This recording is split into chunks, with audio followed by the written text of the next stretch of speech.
Meeting off. Good evening. My name is Mayor Ruth Springer, and welcome to this evening's presentation, which is a highlight of the new community center and Warson Park. Our objective tonight is to review the plans for the community center and improvements for Warson Park.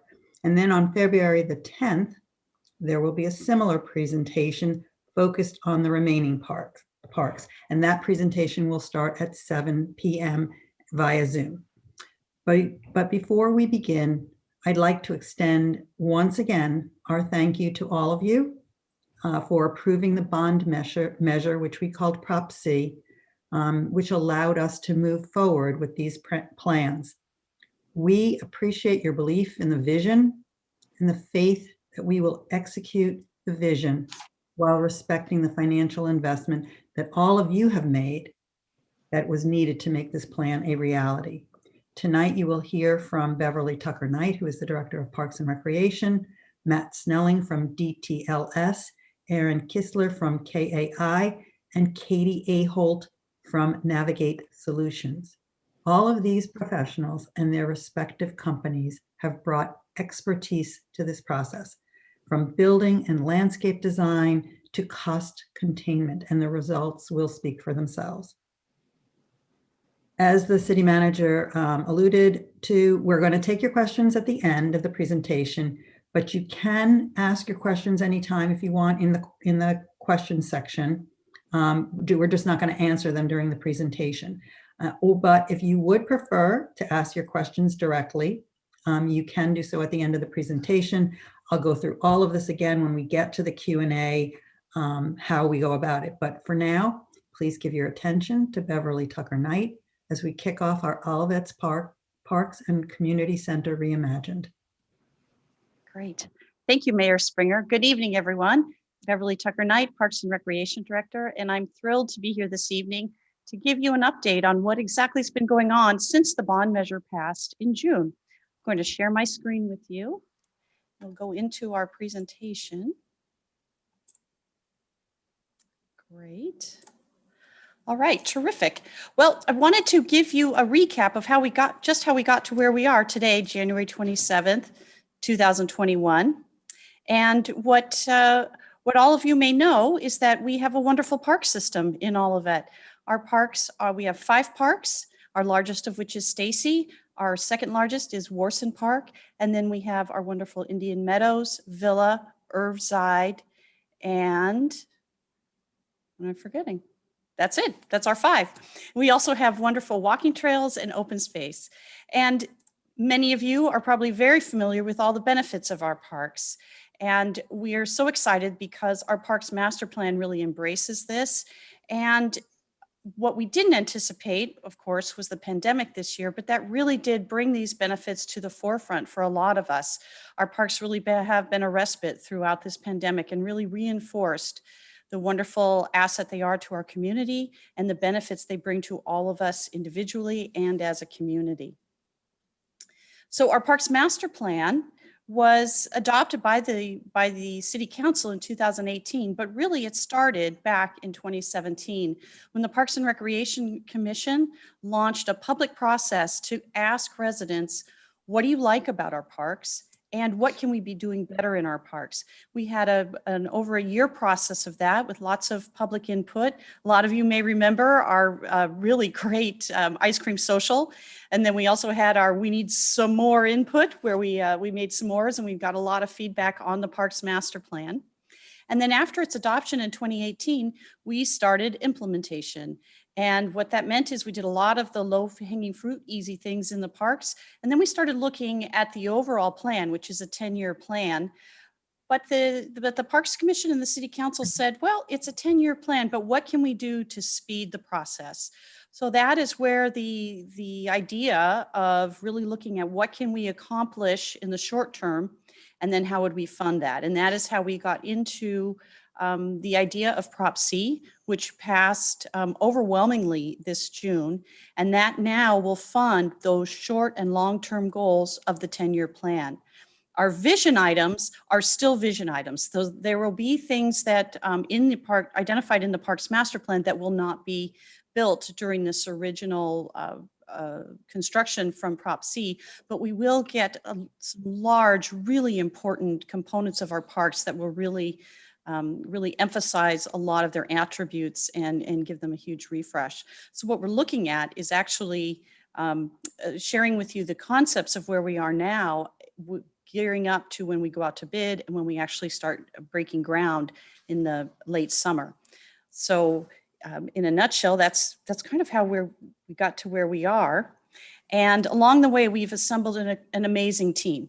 So our architect and engineer is the local firm KAI. They're headquartered here in St. Louis, but they also have offices in other areas of the nation, and they have just been a remarkable partner for us.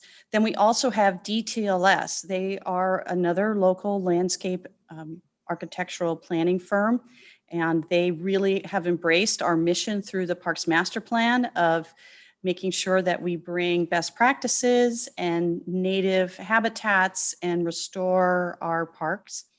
And then a name that may be familiar to a lot of you is our wonderful partners, Navigate Building Solutions.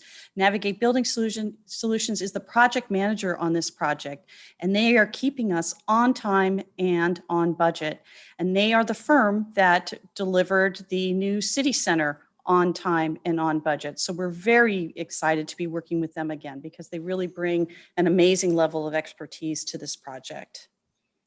So what I'd like to do now is to turn you over to Matt Snelling. He's a principal with DTLS Landscape Architecture, and he's going to take you through the wonderful Warson Park concept for you to see exactly what's going on.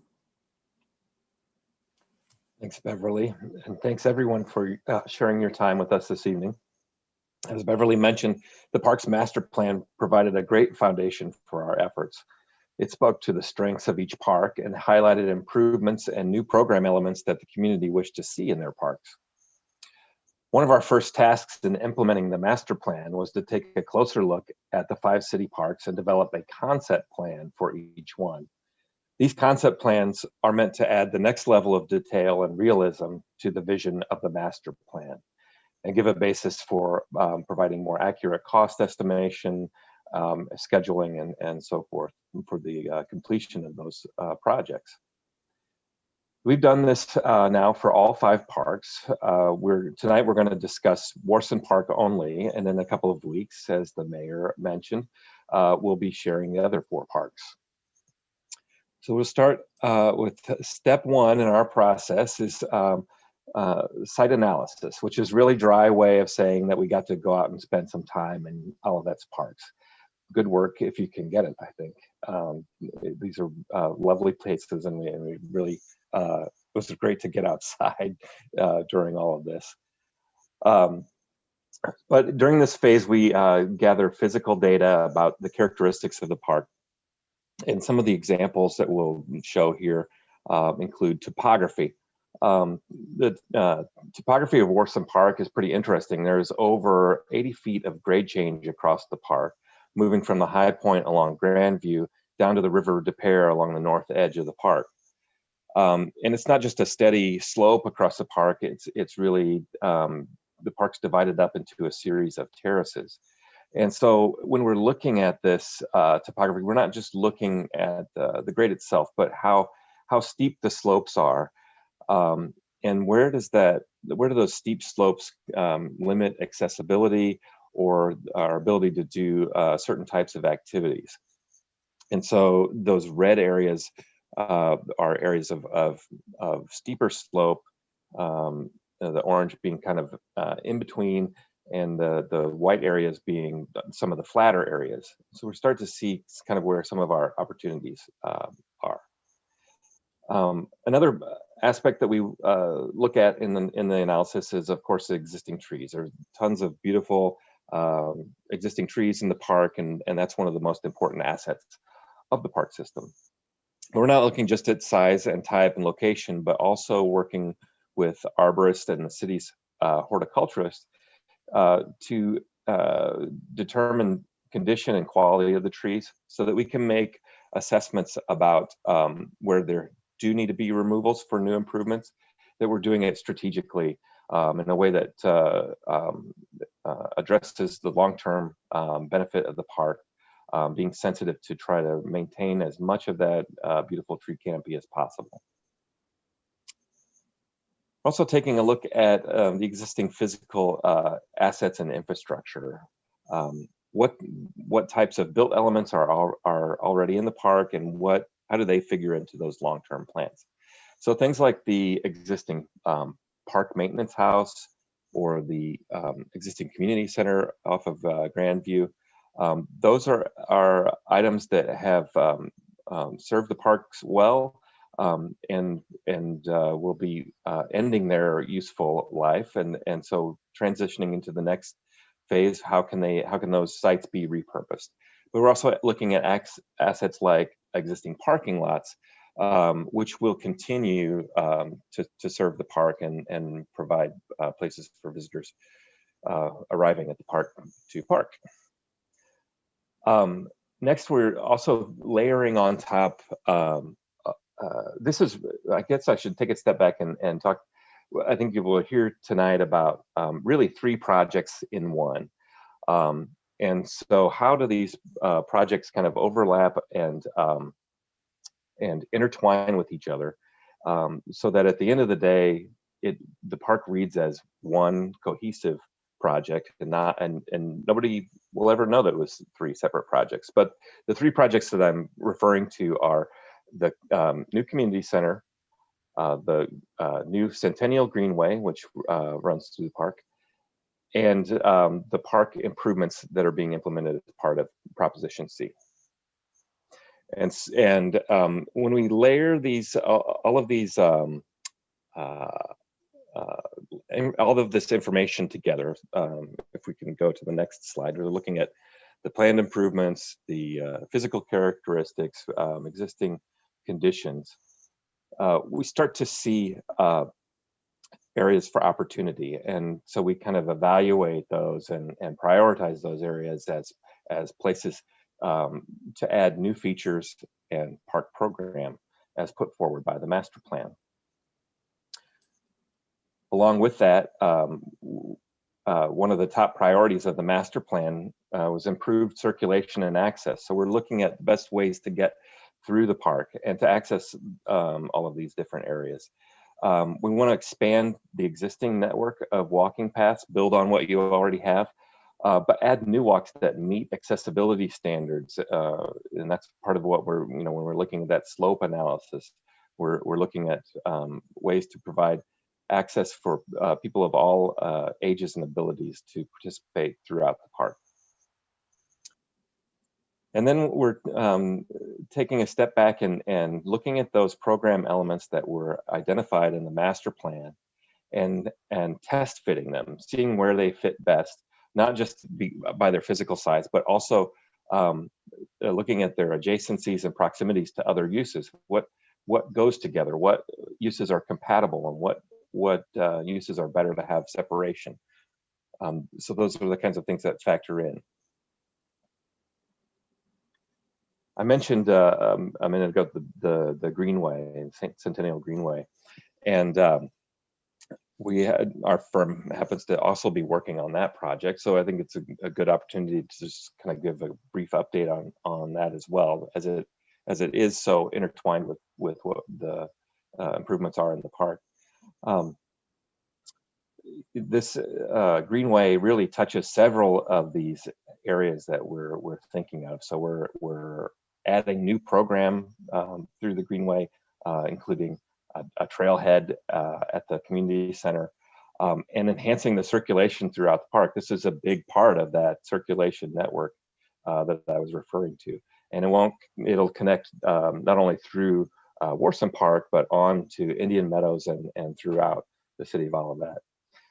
So Centennial is part of the Great Rivers Greenway River Ring system, which is a planned network of over 600 miles of parks and trails in the St. Louis region. We are in the process of designing the extension through Olivet. Right now, the Centennial terminates at Olive Boulevard and 170. This new extension will bring the Centennial through Olivet all the way to Warson Road on the west end of town. It's being completed in 2 stages, the first of which is this western portion from Dealman to Warson Road. Currently, we are in intermediate design, which is roughly 70%, represents 70% of design completion.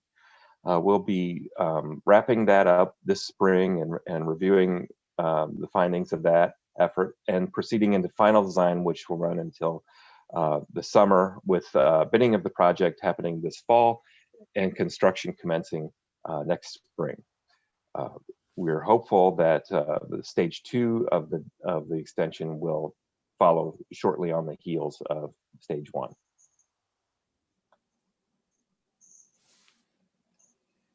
That kind of leads us back to we talked about how we kind of arrived at the concept plan.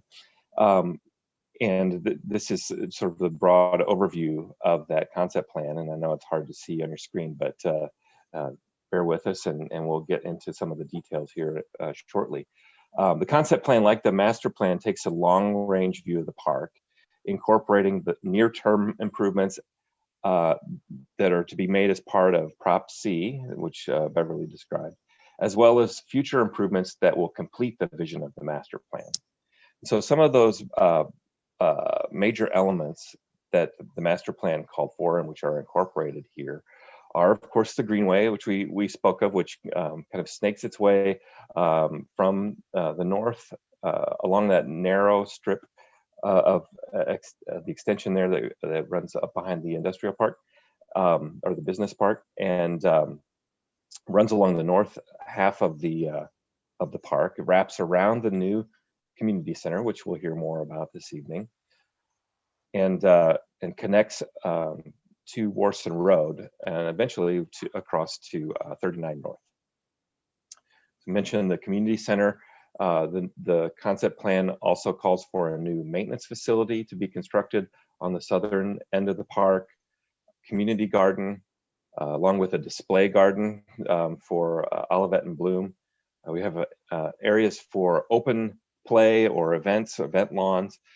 It includes a dog park in the northwest corner, athletic fields and courts, renovation of the existing athletic fields and addition of new play courts,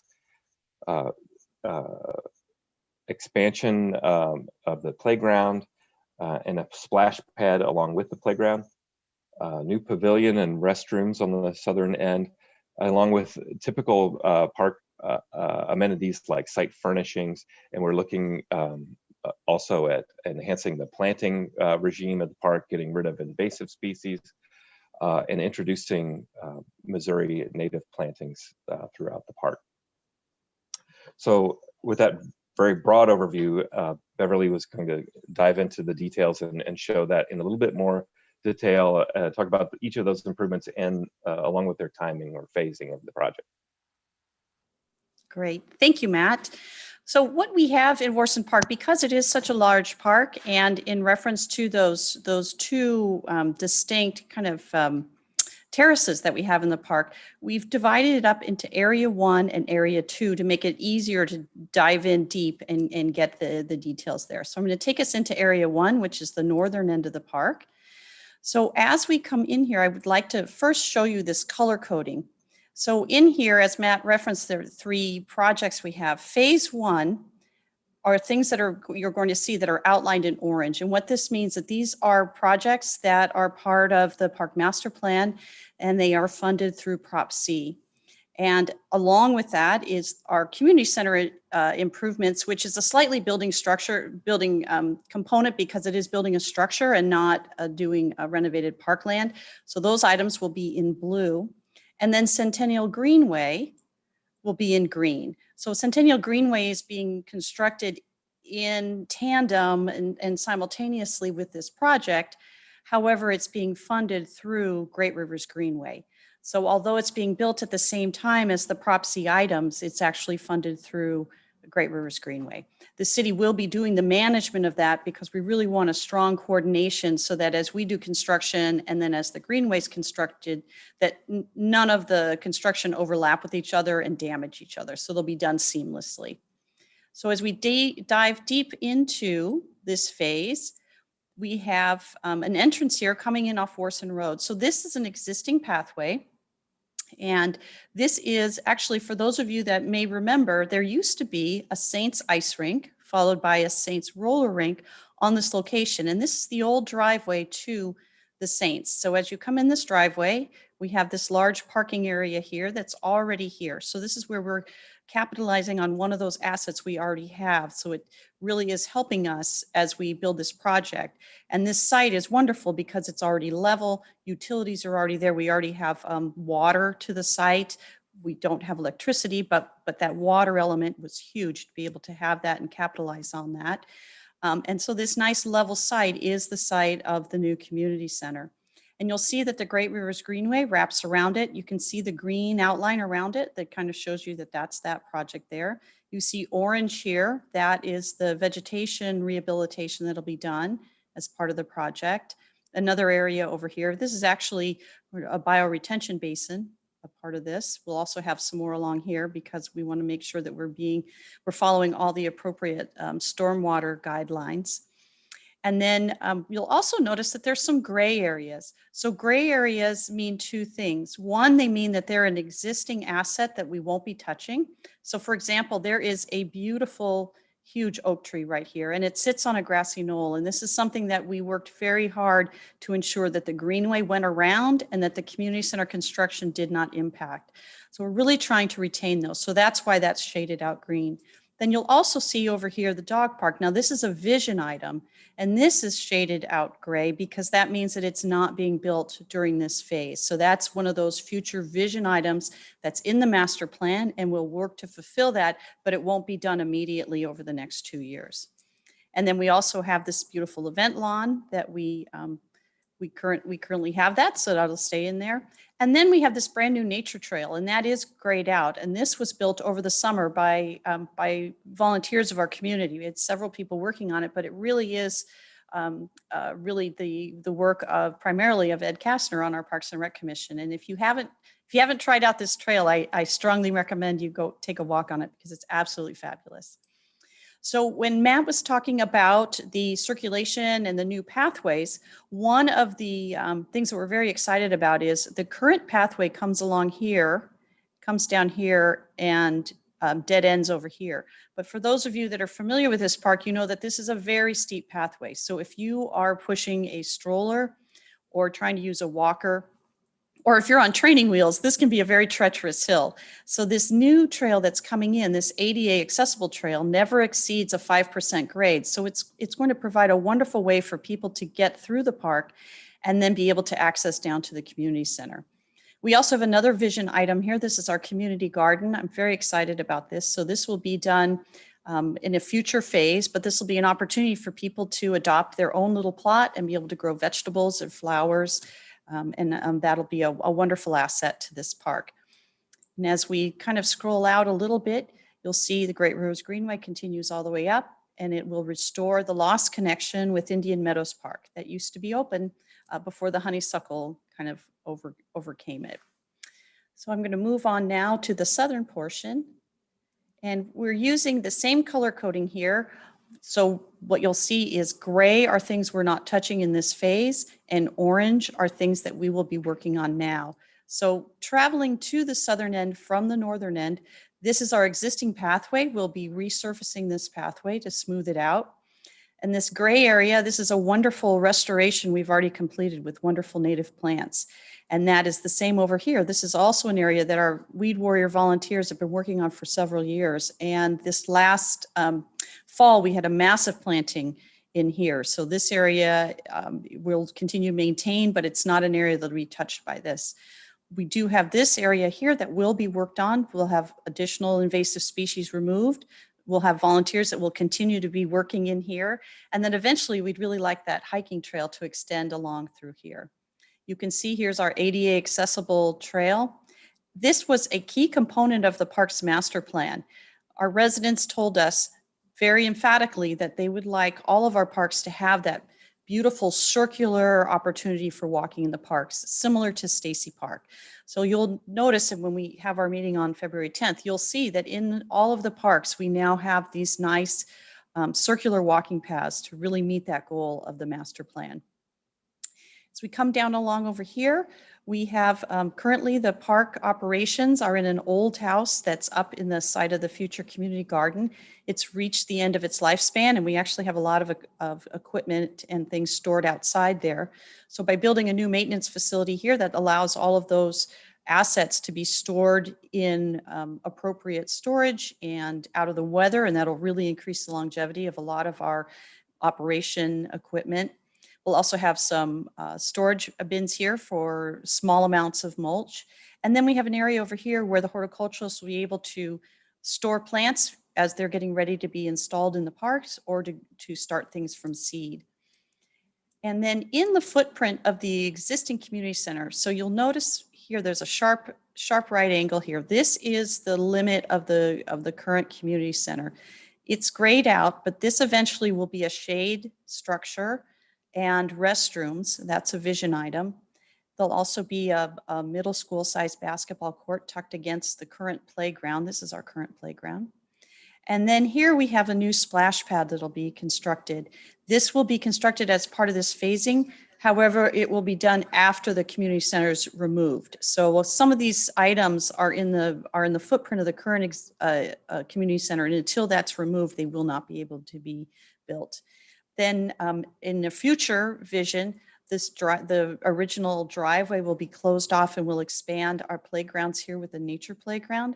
And then all of Red and Bloom's gardens will continue through here. And then eventually we'll have an in and out parking driveway here and parking here.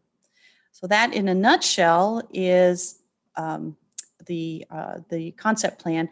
I know that's a lot of detail in a lot of short amount of time, so we're absolutely able to answer more questions as we get to the end of the presentation. I also do want to note that the gazebo and the swing sets, they are also grayed out because they are also staying. So we're really augmenting what's already there and expanding amenities.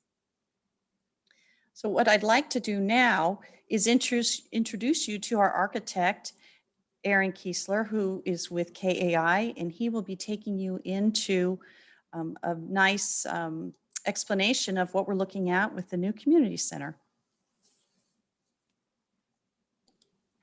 Thank you, Beverly, and thanks everyone for joining. It's been an awesome experience working with your Parks and Recs committee and the city staff in general. You can tell they're very passionate about this project, which makes it a lot easier and more fun to design whenever the clients are passionate like that.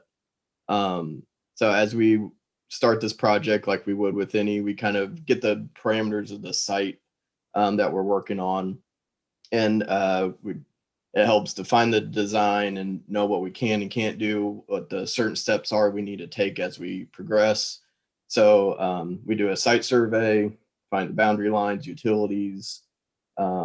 We do geotechnical testing, which informs the structural design. We do environmental hazard testing. Thankfully, here at this site, we didn't find anything that causes remediation. And again, as I mentioned, do utility locating and then flow tests for both general plumbing and fire protection. As we pan out to the site, kind of picking up where Beverly left off, getting into a little more detail. As you enter the site from Warson Road, you come up the existing drive, and then to the north is that existing parking lot.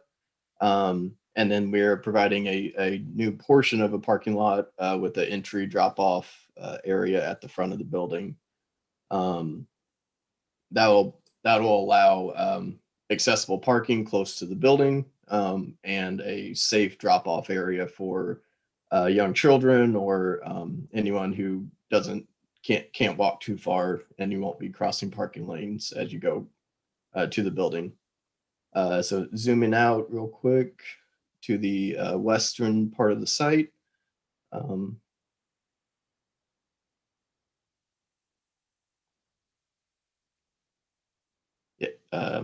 So we've been in close coordination with the GRG and their Centennial Greenway expansion, as Matt and Beverly noted.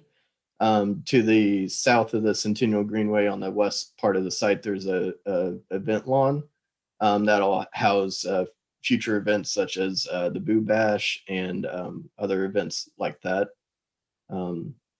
As you continue on the Centennial Greenway to the east, it'll come around the south of the building and up at that topography, as Matt noted.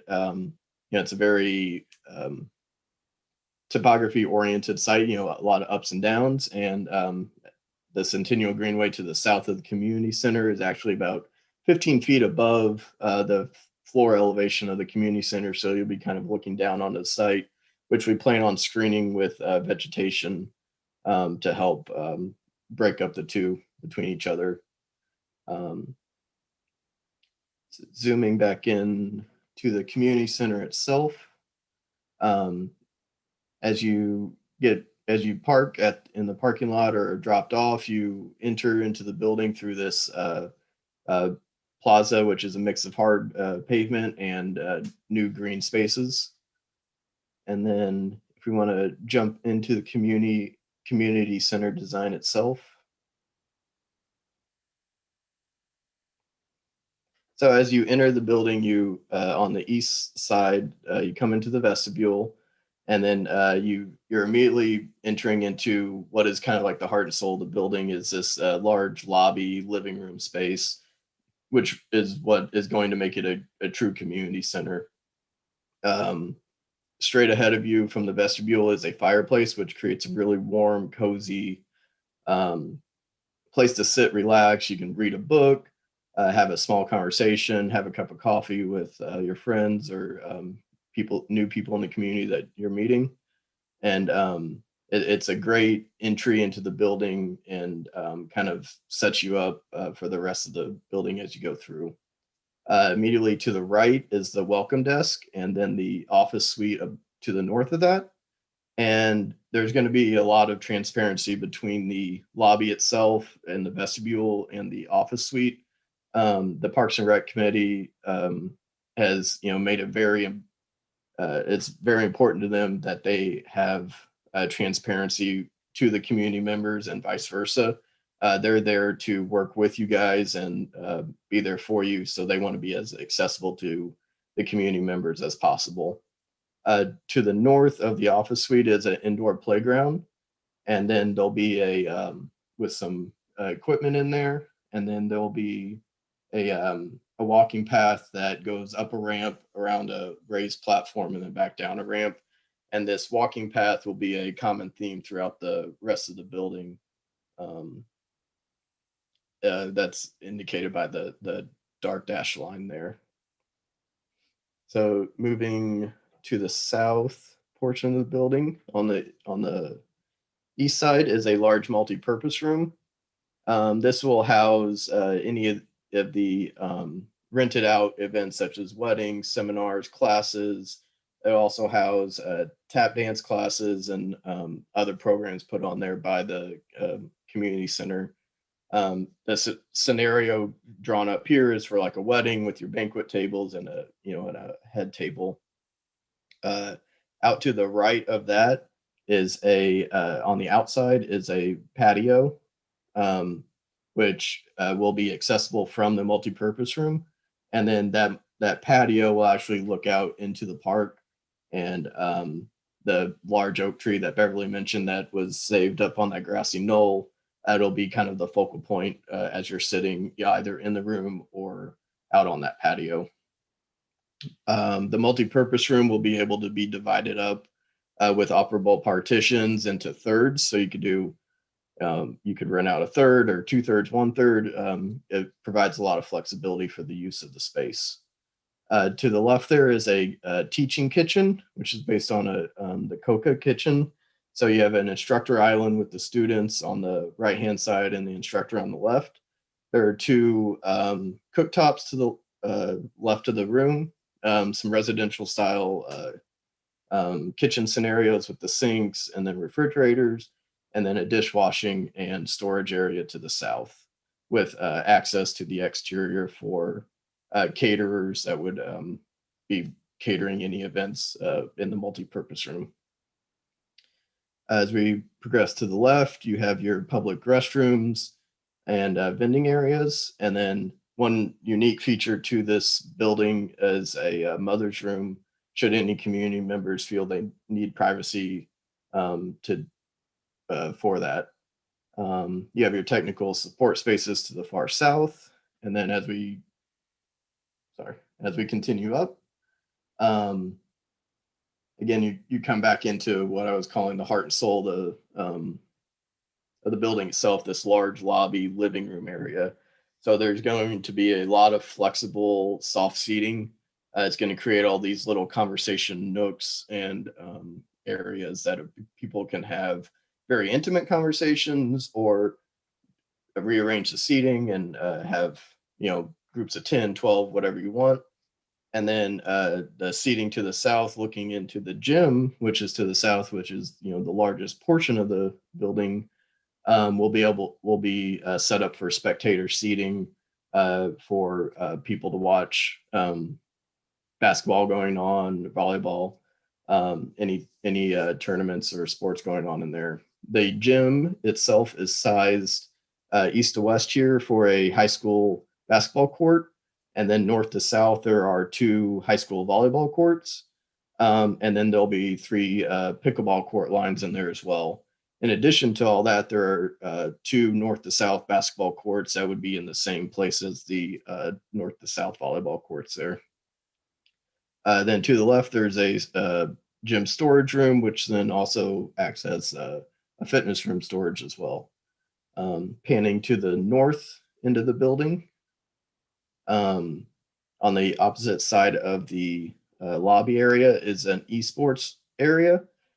So this will be a place for kids, in addition to the gym itself, but also this was one thing we wanted to incorporate into the project, of something for kids after school to come here and kind of be an activity for kids to be able to do.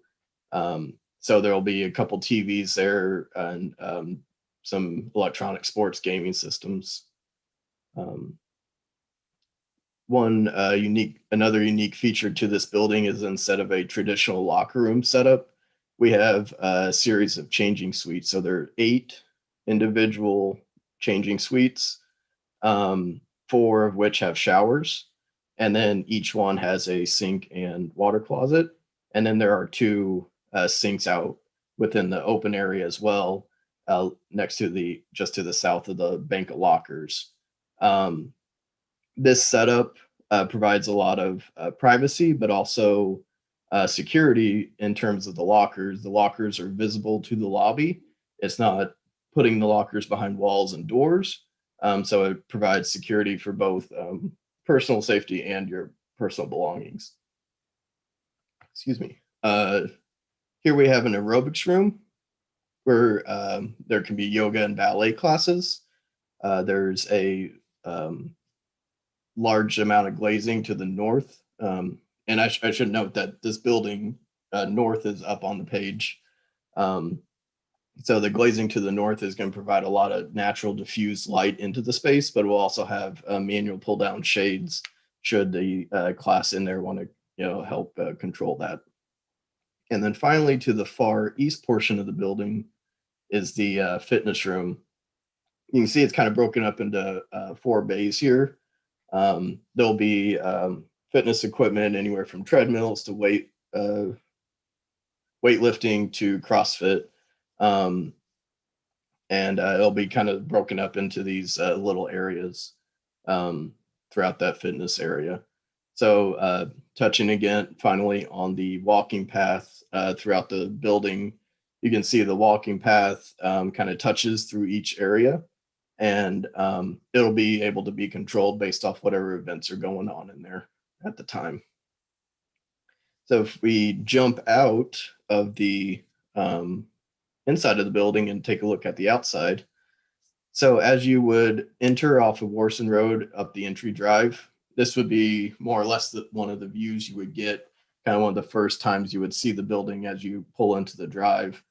So this is the northwest corner of the building. So this corner here is that fitness room. To the right, you see this green archway portal is what we've been calling it. And it'll help connect in the next view up to the entry. But looking here, you have your fitness. To the left, the next bump out is aerobics. The stone mass is the locker rooms, and then the playground to the far left with the gym volume to the back. So we jump down to the next image here. So as you pull into the parking lot, get out of your car, or are dropped off at the entry circle, this is the entry to the building. So your the plaza there is flanked by the playground to the right, and then the multi-purpose rooms and patio to the left. The vestibule in the middle has a similar green portal design as the far west side of that fitness area, kind of creating an axis throughout the building, and with that gym volume in the back. So we studied a lot of different materials as we went through this. We have on the playground there is dry stacked stone veneer. The charcoal gray metal panel of the multi-purpose room, a wood look metal panel is the wood you see here, and then a light gray metal panel for the gym volume so that it kind of falls to the background and creates a backdrop instead of overwhelming the building itself with its mass. And then to the next image is the rear of the building, where again you see the charcoal gray metal panel here at the multi-purpose room. Then you have your gym to the left, and then you see the playground peeking over the top there. And this view here was purposely taken at a higher elevation so that as you're going up Centennial Greenway on the path, this will be not the highest you get, but kind of that middle range where you start getting up above the building. And then the base material here is a split face CMU, or a common term, a concrete block, and it's a rougher face to it, so it appears closer to stone, but it's more cost-effective material, and we didn't want to overwhelm the building with that dry stack stone veneer as well. And so if we jump over to the material palette, we have a couple zoomed in images here of what some of these materials are. So we have the green metal panel, light gray and charcoal gray rib metal panels, the split face CMU veneer in the upper right, the wood look metal panel bottom right, and then bottom middle is the dry stack stone veneer. So with that, I will turn this back over to Beverly, and thank you again for all your time.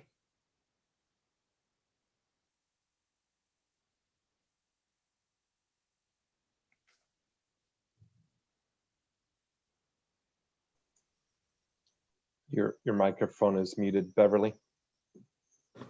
Let me try that again.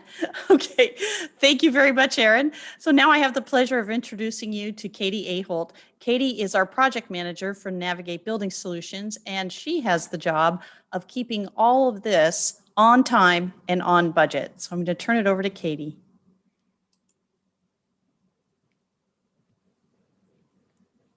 All right, thank you, Beverly. As you've seen and heard here tonight, the team has made some tremendous progress since the passing of the referendum back in June. The red dot here indicates where we are today. So what's next? For the scope of work in Warson Park and the Community Center that we've seen here tonight, we are entering into the construction documentation phase of work that will finalize the drawings and specifications that will allow us to go out to bid.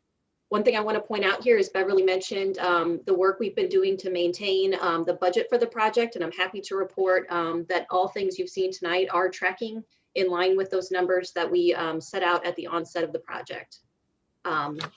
We do anticipate that we will be ready for the permitting and bidding phase of work in May of this year. It'll take us through May and June, and onboarding a contractor in July setting us up for construction mobilization and groundbreaking in August and September of this year. I do want to point out that at that mobilization, we will begin work throughout the park. We do intend to accelerate some of the improvements in the southern portion of the park, like the maintenance facility and those walking paths that we showed you, and get that portion of the park back up and open in early 2022. The remainder of the construction on the community center and for the GRG Centennial Greenway and the portions of the work to the north will be ongoing through November of 2022. And then we did mention there is some work to happen in the southern portion of the park that will be dependent on the removal of the existing community center that will also wrap up towards the end of the construction timeline. So with that, I'd like to turn it back over to Mayor Springer to bring us to the end of our presentation.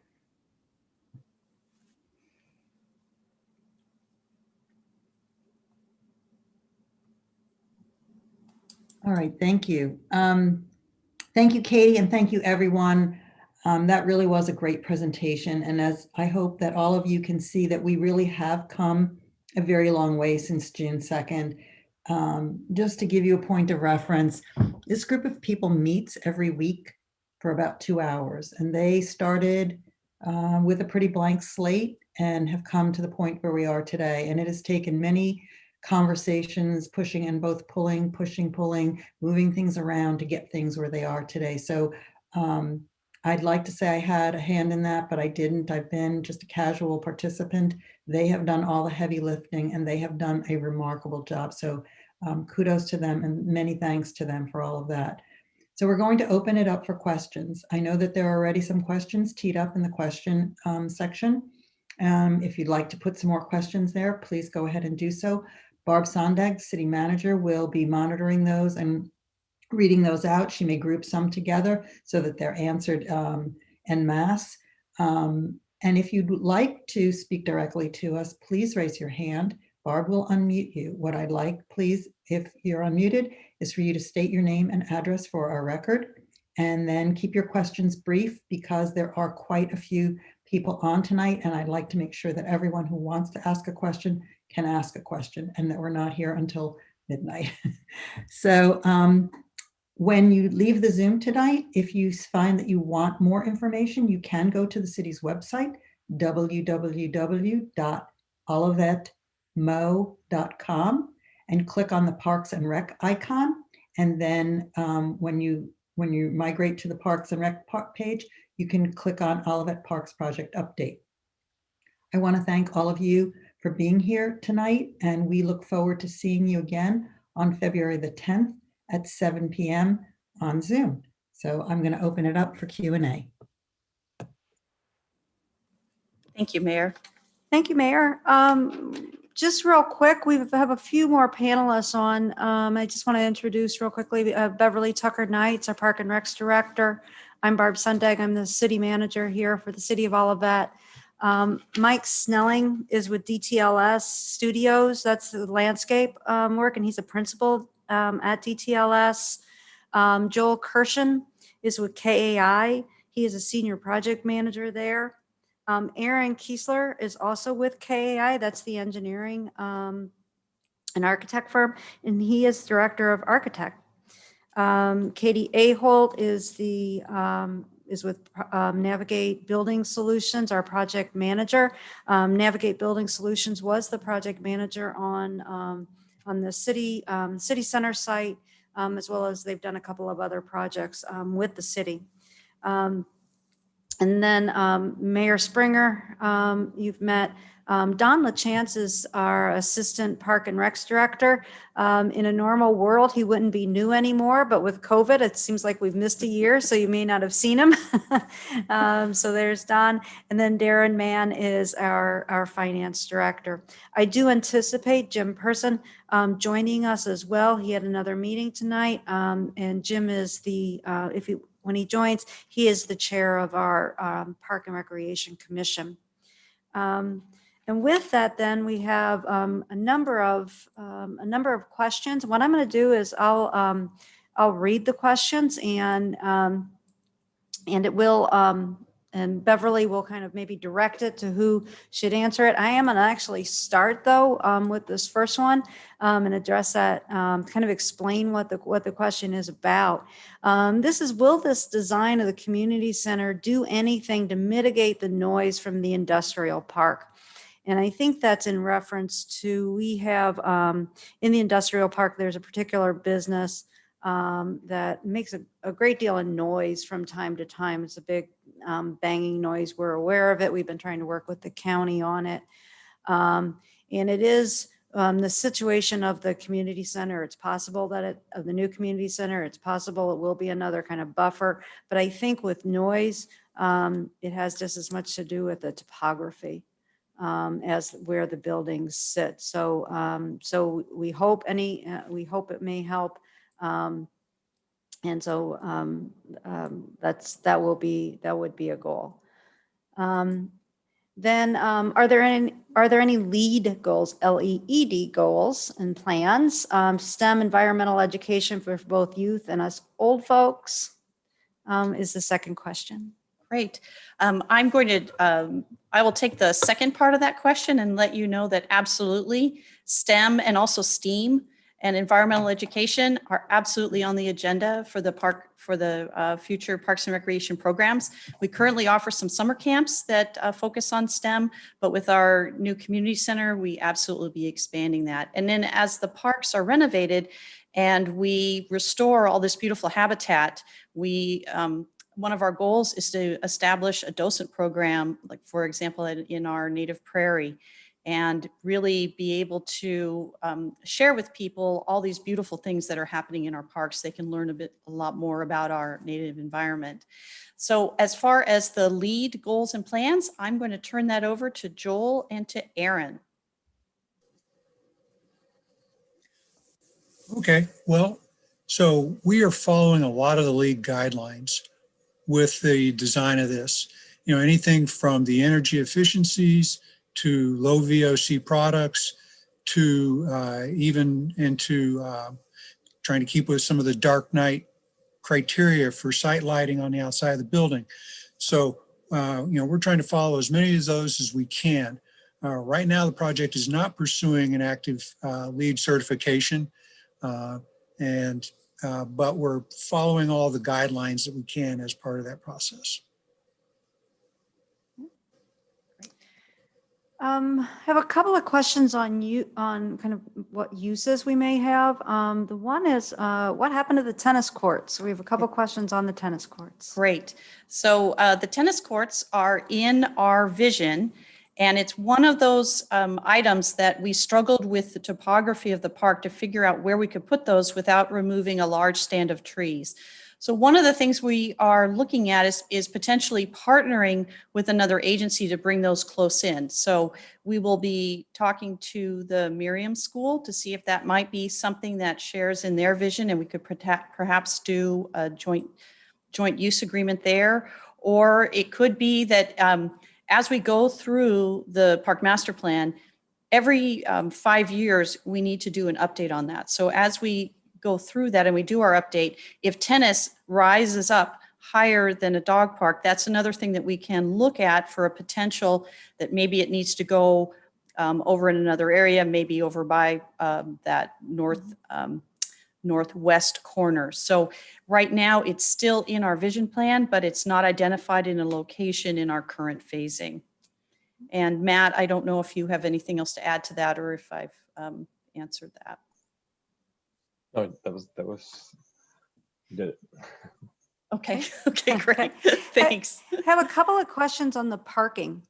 One is the major parking on the north side of the main drive should be made closer to the center. Pedestrian connection from the parking to the center should be direct, safe, and clear and attractive. So there's a question on why we have the parking where it's at. And then a follow-up question on that is, will some of the parking area be permeable for water runoff? Okay, and again, I'm going to put that, suggested that question be answered by Joel and by Aaron. Okay, excuse me. When we were doing all the site layouts initially, we looked at different ways to locate the building and how to best take advantage of that existing parking. And because of the way the site terraces, we chose to take a bit of an intermediate route of leaving the major parking as it sits, but then providing some new additional parking closer to the building that can be directly accessible for both the accessible parking spaces and just, daily visitors up by the building. So the goal was to get enough parking close to the building for kind of the typical use people and for some of the typical loads during the day. The larger events will need to overflow down into the bigger parking lots. And as I said, that was a bit of a trade-off of, cost and the topography of the site as it is now, and trying to best utilize that without having to rework a lot of it. And then when it comes to the permeable paving, there are some aspects of permeable paving we're looking at. That's being looked at as part of our water runoff, water quality treatment design that we're working with MSD on. So I know we have some water quality areas, and one of the things that's under consideration is possibility of some permeable paving up in the new parking lot. Great, thank you. And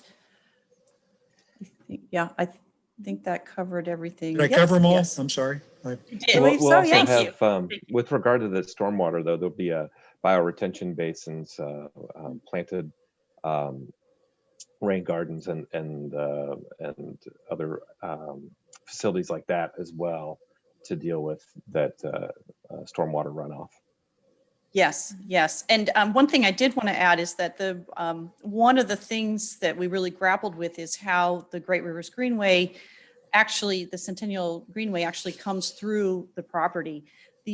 Originally it made sense to keep it on the flat level as much as possible. That would have required that the Greenway cross through the parking lot and the driveway more than once. And so that was a clear decision we made to get pedestrians away from the cars and to have a safe route through the park. And that's why you see it take that huge turn and go up behind the community center. Now we really think it's a wonderful asset because we're able to maintain that 5% grade to meet ADA accessibility. And it also gives people kind of a focal and interest as they come through the park to kind of climb up on that hillside and get that wonderful view. So that was a clear decision we made in order to improve pedestrian safety.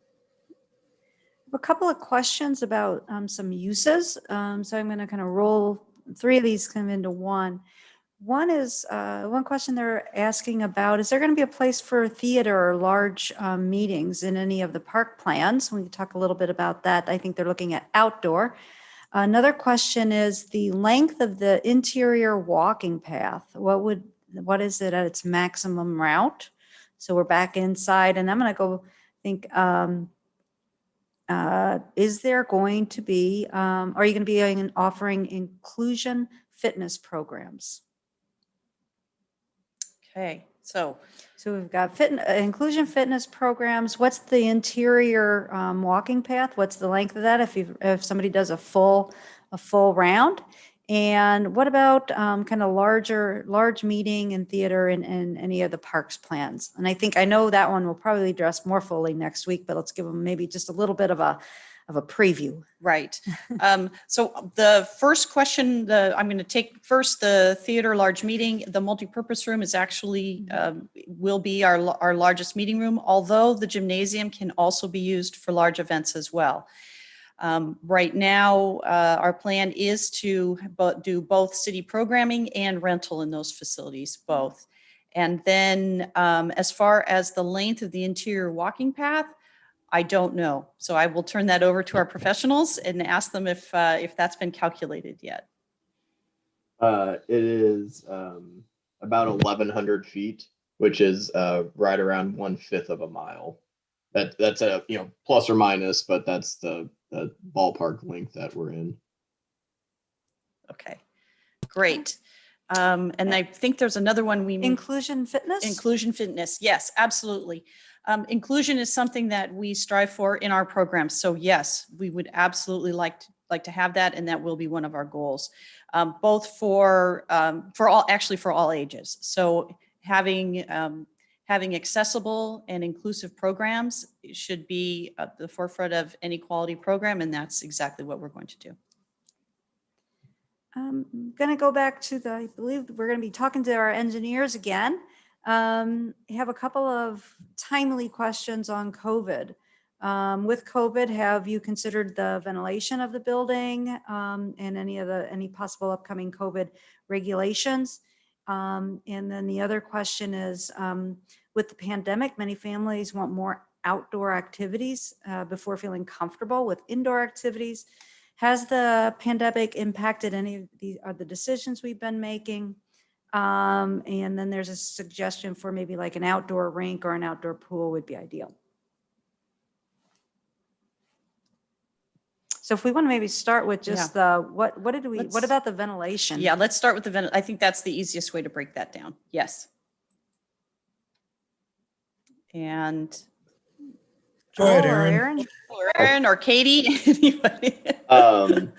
So yes, COVID has been at the forefront of mechanical design as of late, and the way the building is set up, without getting into too many details, but the building is designed with zones.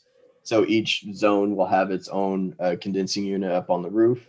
And instead of a building automation system where air gets circulated throughout, it's going to be contained more to the zone. And with the newer systems, there's more air change and natural ventilation requirements where fresh air is brought in instead of recycling air. So that's the gist of it. And then COVID in general, the changing suite design will help with that as well, so that each changing suite has a sink. So everything you're touching, you have a sink right there to wash your hands. And then there are also sinks out within the locker room area for anyone else to be able to wash their hands. Or say you're in the changing suite, then you put your stuff in your locker, you can wash your hands and then go work out, come back, wash your hands, grab your stuff, go into the changing suite. So the design of the building is trying to accommodate COVID thought into it as much as we can.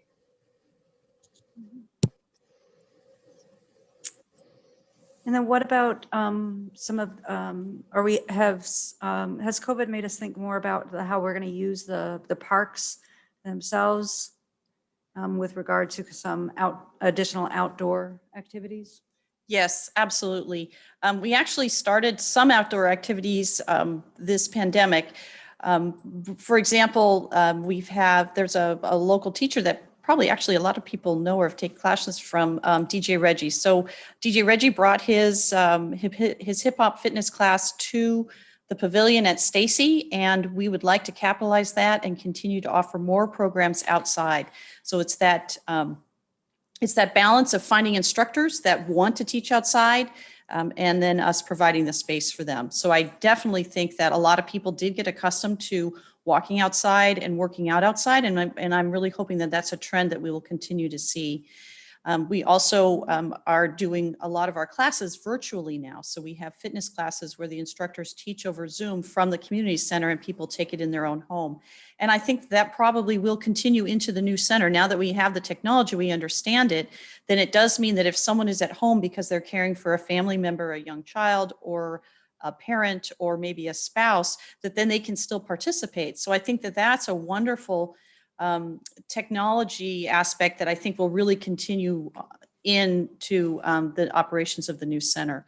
So as we identify instructors that want to teach outside, then I definitely think that we'll continue to offer that. We've noticed that a lot of people have brought a lot of their personal training out into the parks, and we're allowing that to happen during the pandemic. And it could be that some of those instructors want to partner with us, and then we can continue moving forward. We have a question on electric service. Will it be buried It's currently not, and was interesting. What will the new center look like? Is that, so I'm going to ask, is that a question for Katie or is that a question for Joel? You can take that one. Great, thank you. The plan is currently to take down some of the existing overhead electrical lines. We are planning to reutilize the service that comes in kind of to that northern area of the parking lot and take the service to the community center underground. So it is the intent that the bulk of the portion of the new line will be underground. We have had some discussions about the line that feeds the park house, which is overhead, and kind of the importance of either maintaining that line or maintaining that service in order to support the future community garden. But answer the question specific to the community center, that piece will be underground. Thank you. And we have a couple of people who've asked about the St. Elizabeth's adult care that is currently operating outside of the community center, and wanting to know what's going to happen there. When we started this project, we spoke with St. Elizabeth to find out exactly what their long-range plan is and were they interested in partnering with us. And they decided that they would prefer not to. So they will continue their operations for the residents, but it will not be in the community center. So they will be relocating to another area close by. We have a couple more questions, and then there's also a hand up.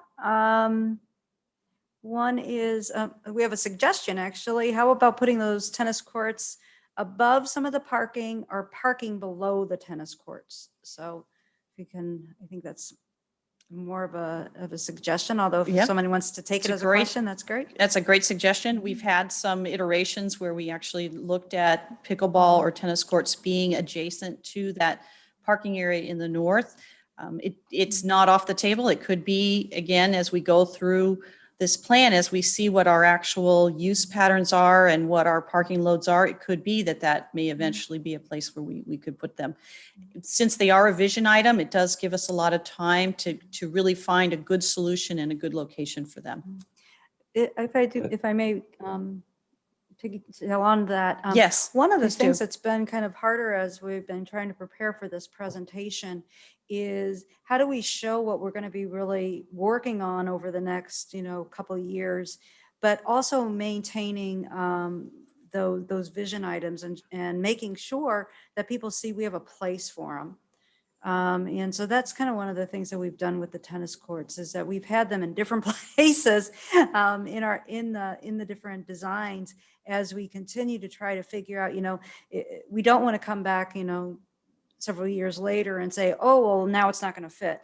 And so that's really been one of the things that we've struggled with is, how to show that we're thinking about both what we're constructing today, but we are making room and making sure there's space for those vision items. So thank you for that question. Yes. Then there is this is a little more program related, but our classes and building usage by fee, and will access be limited to Olivet residents?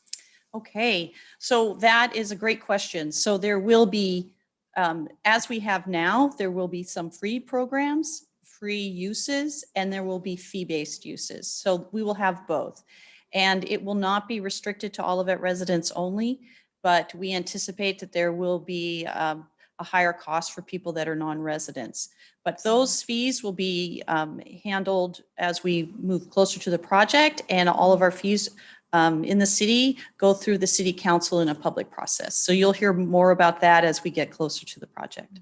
I would also recommend, if you're interested, burning desire to know a little bit more now, on the city's website under the Prop C, on the Prop C page, we did have the council hired a professional to come and do an assessment for both the uses in the community center as well as proposed fees, so that so from the get-go, we were trying to figure out, making sure that we were kind of balanced for both revenue, but also being accessible to people of varying income. So there is a report. It's pretty dense, but it is on the website.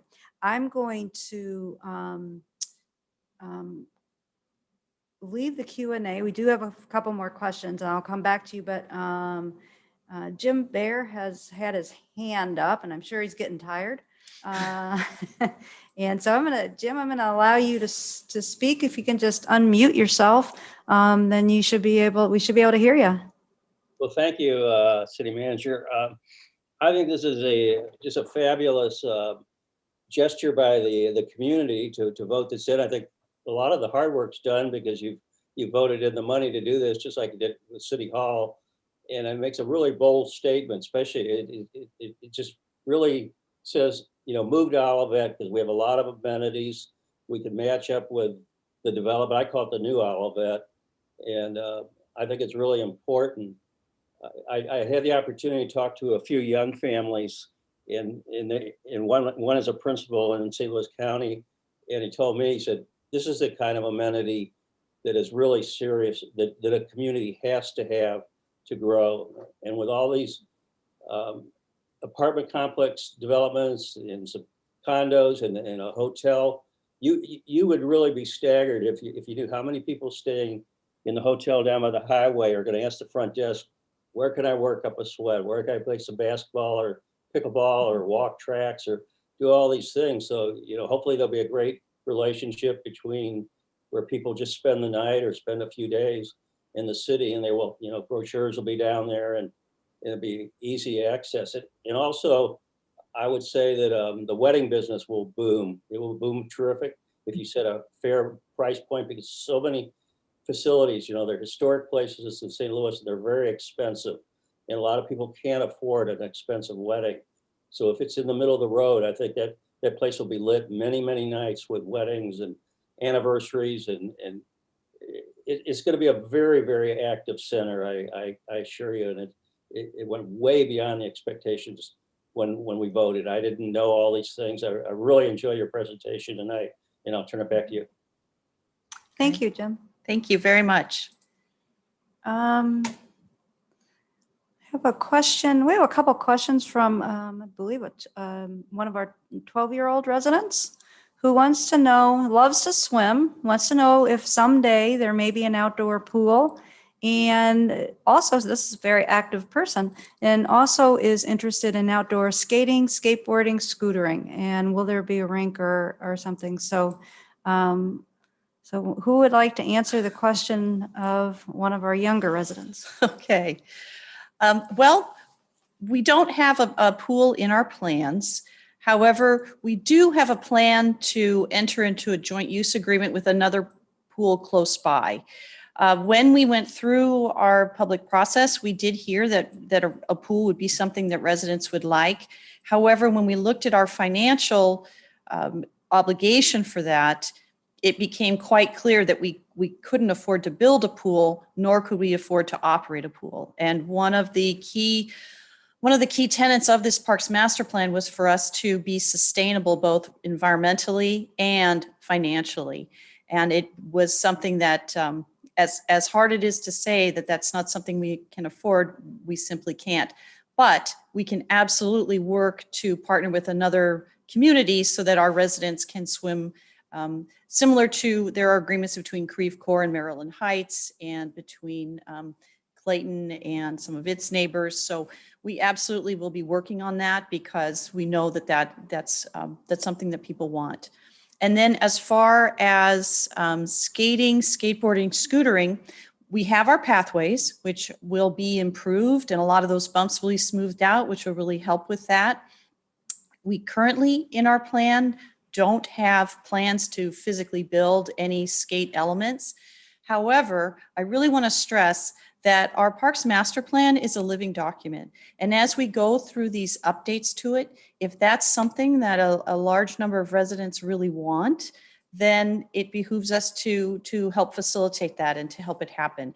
And that's why we do those periodic check-ins. When we went through the master plan before, we didn't have a lot of people that said they wanted that when we did our survey, but things change. Sports change, what people are passionate about changes. So if that is something that our residents want in the future, then we can absolutely help make it happen. Thank you. I have, oh, she said, thank you. And thanks for listening. It's great when you hear that, you know, you have all segments of the residents, all segments of the population on the meeting. We've one more question. Any thought to putting a mock-up model of the community center and parks under the pavilion at Stacy Park or other locations where folks can see project model vision? What a great suggestion. You know, if this weren't the pandemic, we would be having this meeting in person and we get to see each other and shake hands and you get to write things on plans. And sadly, we don't have that opportunity now, but that is a great suggestion for the future. And I don't know what it'll look like, but I know we absolutely will be bringing information out to you. One of the things we'll be doing is continually updating the Parks project page on the city website. So tonight's presentation will be there, as well as all of the documents that you've seen tonight. They're already up there now. And then the documents for the February 10th meeting will go up on the 8th. But the other things you'll see in there are periodically, Katie, our project manager, provides an update to the city council. And then our Parks and Rec Commission also vets everything. So you can always look at the agendas for the Parks and Recreation Commission and for the City Council to get an advance notice of when that's coming. You can look at we put the project reports are up on that website as well. There's one up there right now. Katie's already provided one to the council. And then we're also going to be putting up signs in each of the park to give you a little bit more of an update on that actual park itself. So we're trying to do a lot of ways to really keep everybody connected with what's happening and where we are with the timelines. But when we were able to start having events again and we were able to bring our special events back to the park, having informational tables there with our Parks and Rec commissioners and with staff for people to find out, hey, what's going on? What's the latest? We absolutely want to have that. So I don't know if we can have a 3D model, but it's a great idea. So we'll definitely put that on the list to find out, can we do that? What would it look like? And if we can't, then we'll definitely have drawings and photographs and things for people to really see what's going on. Well, I do not see any other questions. I do not see any other hands up. So I think we're going to do a going once, going twice. Anybody have any other questions? And I do also want to offer, do any of the panelists have something a little tidbit that they had in their back pocket? They were waiting for somebody to ask that question so they could go, wow, this is anything that you guys would like to add. Okay, all right. Well, it looks like our task is done, and I think I will turn it back over to the mayor All right. to take us out. Okay. I want to thank all of you one more time for being present with us tonight. This was a very exciting presentation, but it will be more exciting the day we break ground and the day we all get to go into the community center for the first time and to use our new and improved parks for the first time. And I look forward to being there with all of you for that. And I look forward to seeing you along the way and hearing your comments along the way. So keep coming back, stay informed, and together we are going to create an amazing park system, and we are going to continue to create an amazing community. So good night, everyone. Thank you. And we'll see you all on February the 10th. Great. Thank Thank you all. you. Thank Bye. you.